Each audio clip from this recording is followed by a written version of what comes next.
Terror of the Jelangkung doll.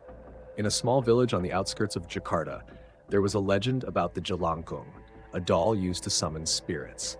It was said that once invoked, the spirit attached to the doll could bring fortune or terror, depending on how it was treated. Few dared to play with it, but for Farah and her friends, the legend was a challenge they couldn't resist.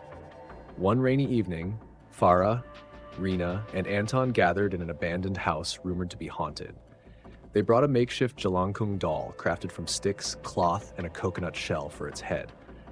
On the doll's chest, they scrawled the words, "Datang, takdi jemput, pulang, takdi antar, come uninvited, leave unescorted." Farah held the doll in her trembling hands as Rina lit candles around them. Anton read aloud the incantation to summon a spirit. The room grew colder and the candle flames flickered wildly. At first, nothing happened. The friends laughed nervously, thinking it was all just a silly game. But then the doll's head jerked slightly, as if moved by an invisible force. "Did you see that?" Rina whispered, her voice shaky. Anton smirked, trying to hide his fear. "It's just the wind." But the wind couldn't explain what happened next. The doll's arms slowly lifted, pointing toward Farah. She dropped it in terror, but the doll didn't fall. It hovered in mid-air, its coconut head tilting as if to look directly at her.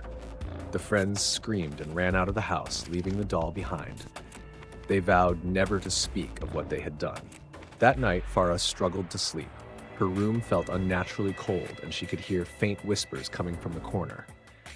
When she turned on the light, the Jelangkung doll was sitting on her desk. She gasped, her heart pounding.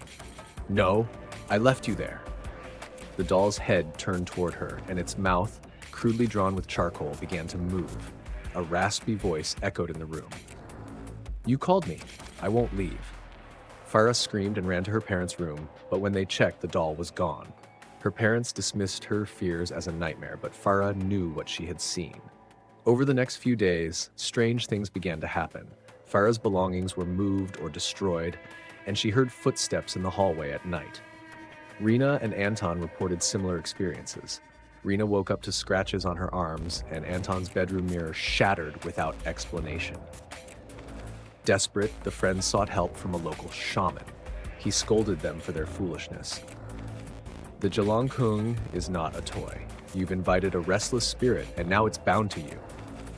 The shaman performed a ritual to banish the spirit, but warned them that the doll must be burned to sever its connection.